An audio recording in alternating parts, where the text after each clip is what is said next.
You know, in '78, when we had the heavy snowstorm, I was teaching school in Sturgis, of course, and my parents were here.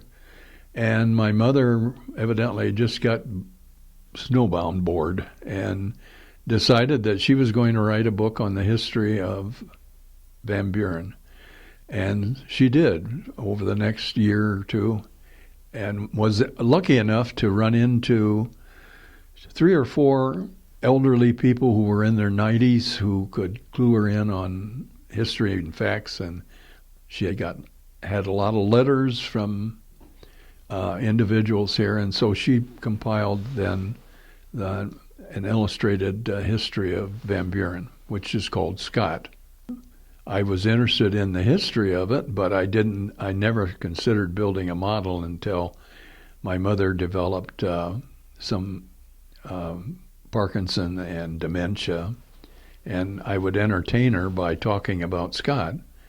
So one thing led to another, and then I started sketching some of the buildings here, and she would tell me all about their history. And then I started building a couple out of balsa wood, and I had about 5 or 6 built, I guess. And then she died in '06, and I kind of bundled everything up and put it in a box and stuck it down in the basement and let it go. And a couple of years later, I just was motivated, I guess, for some reason, who knows why. And I dug it out and I started looking at it, and I thought, well, why don't I just build the whole town?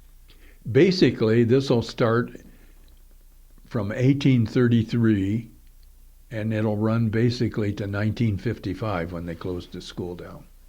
I think you would find all these buildings pretty much together from 1850 to 1925, right in that area. There was probably 75 years that they were all together.